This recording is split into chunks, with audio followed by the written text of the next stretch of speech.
Chapter 2. Sparks flooded into the daylight. The past hour had been the most intense time in his life. Down in the underground city, his colony of dragonflies had huddled together in anticipation of the world's end. The sounds of the planet crumbling as it broke apart couldn't be ignored. Just when the Germans had reached their peak, everything stopped. Sparks, as scared as he was the first to exit the underground city. As his eyes adjusted, he blinked and his jaw dropped. The sky was no longer burning or covered in dark clouds. The trees had returned to the luscious green and the flowers to their respective brightly colored hues. The sky was a bright blue with a few white puffy clouds scattered across it. Sparks got himself composed and smiled as he clenched his fists. The sound was interrupted as he let out a cheer. Yahoo! They did it! I knew they could do it! He wanted to run and flew back to the shelter of the cavern. Sparks, what is it? His mother asked as he banged his tiny fist on the door. Come out, everyone. It's all right. Spyro did it. We're all safe. He let the dragonflies out into the open. They would follow up with the mole people shortly after, and then the cheetahs brought up the rear. Everyone's jaws hit the floor, and their eyes grew wide at the beauty of the world around them. I've never seen so beautiful. Sparks' mother gasped as her husband had her close. We should go, Hunter said. The cheetah came up beside Sparks and stared at the wilderness before them. Go? Where to? Sparks asked. We should get back to the city of Orphan and find the guardian dragons. We should find out what's going on. What's going on? We're alive and the world isn't doomed anymore, Sparks protested. Hunter turned and gave him a hard look. But you're probably right. Sparks shrank back a little. Good. I too am curious to find out what has become of Spyro and Cinder. The refugees followed Hunter back to the city. They soon came to the great doors to Dragon City of Orfang. Hunter gasped when he saw the city restored after the battle with Dark Master's forces only days before. By the agents.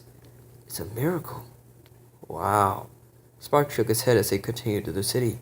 I don't know what Spyro did, but he's more amazing than I ever thought possible. Our little Spyro? His mother gasped as she stared in wide-eyed amazement at the city walls. The Dragonfly family had never been to a city outside their mushroom village before. He did all this? It would seem so.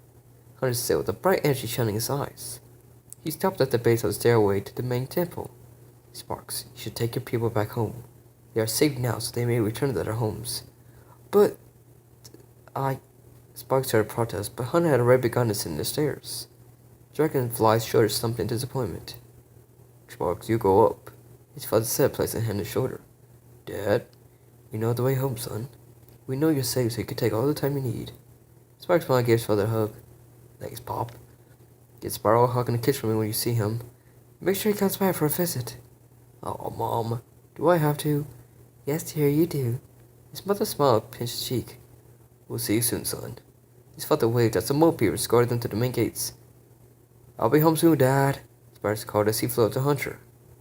What do you make of this? Creel asked as the three main guards looked out over the vast horizon beyond the city. The volcano of Valentine remained, but no longer had smoke and ash billowing from its mouth or a ring of fire surrounding it. Spyro sent out indeed, they succeeded and saved us all, Voltaire exclaimed with his usual grin. Indeed, Terra nodded. I could hardly imagine how those two young ones were able to make such a miracle come true. Spyro was chosen to balance the world for a reason. The three guardians turned to see Hunter approaching them. He stood between the guardians and there was a silent moment before asking, Has there been any sight of the young dragon Cinder? No, there hasn't, Theodore replied, nor has there been any sign of Ignitus. I see. Hunter rubbed his chin. Perhaps I should go look for them myself. I don't think that will be necessary. Theodore stopped me before he could turn to leave. I do not think that Spyro has left our world just yet. Ignitus would probably be with them as well. I suggest that we wait for him to return. As you wish. Hunter bowed respectfully to the newly elected guardians. The four turned their heads at the sound of someone huffing and puffing. Sparks stood slowly over to them. You know, I may be able to fly, but that doesn't make climbing stairs any easier. The guardians all looked at each other, then back at the dragonfly floated over to them.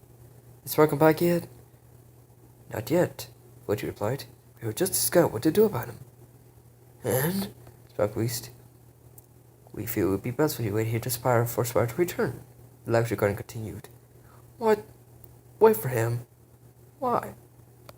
That word has been reborn, but there is still a lot of work to be done to ensure that this new age of peace lasts, Woody explained.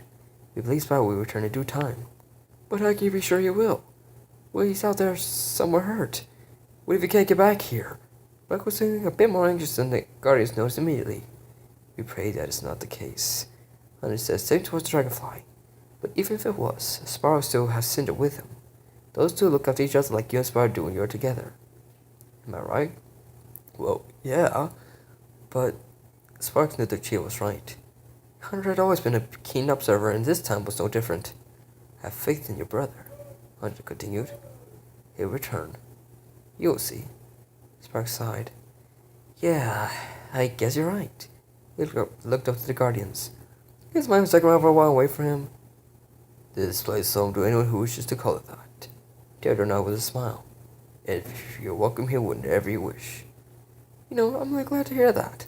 Sparks gave a slight grin. 'Cause I'm starving. We're gonna get some food. Theodore gave an expression ready to grab, rolled his eyes.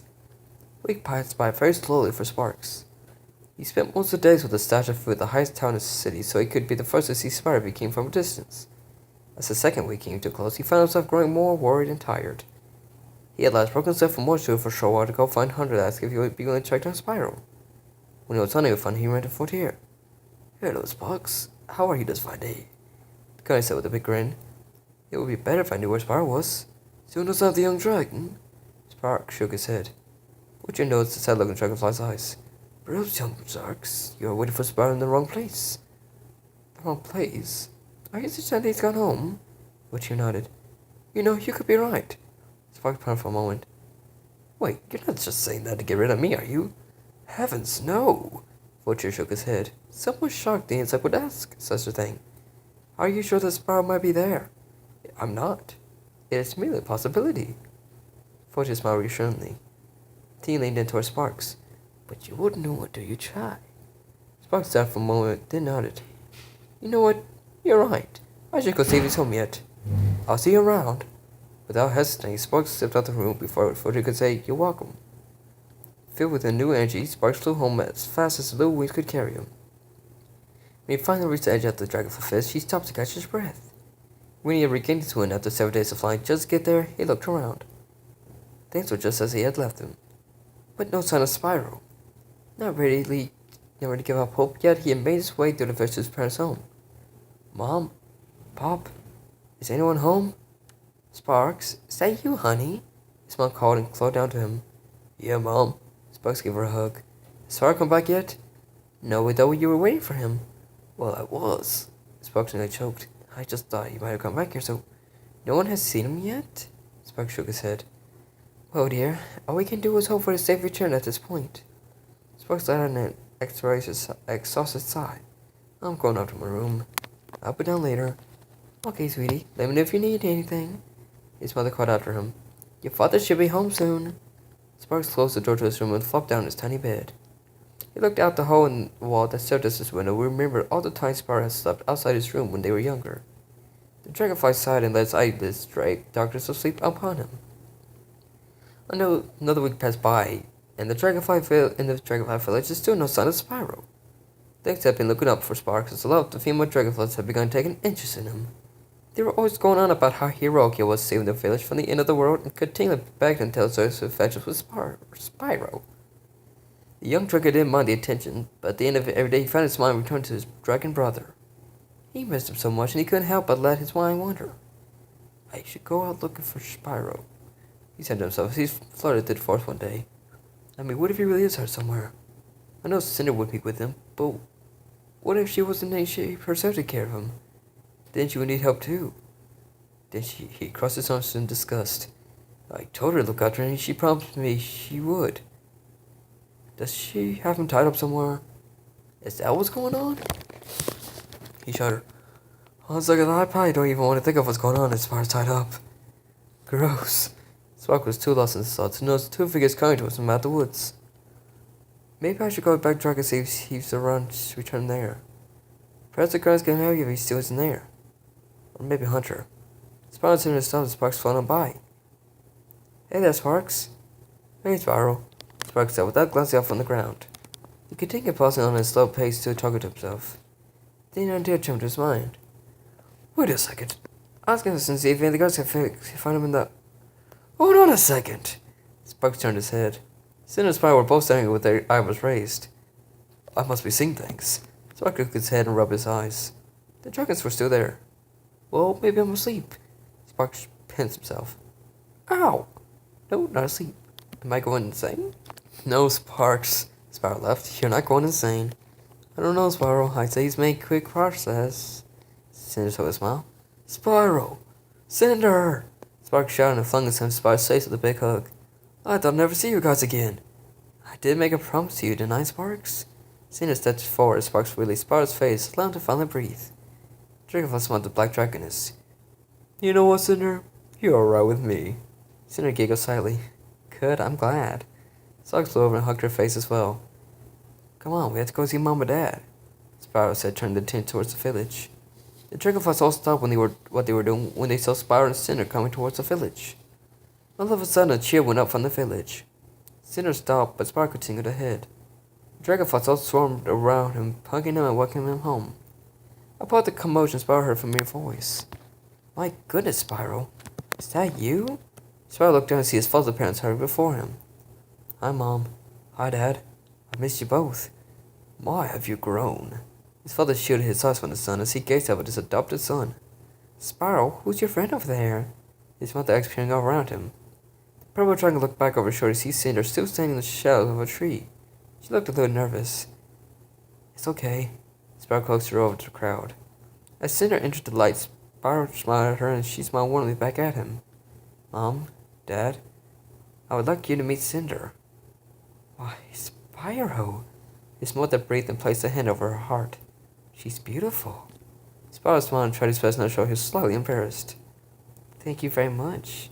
Cinder responded to the compliment. And it's an honor to meet you two. She gave a slight bow of respect for Spyro's foster parents. Oh no, my dear. Anyone who Spyro likes is always welcome here. Cinder felt her cheeks warm up, and she glanced at Spyro, who was trying to avoid eye contact with her. Wait a second. Spyro guessed as a new mirror came to his mind and he turned to his mother. Does this mean I still have to kiss him?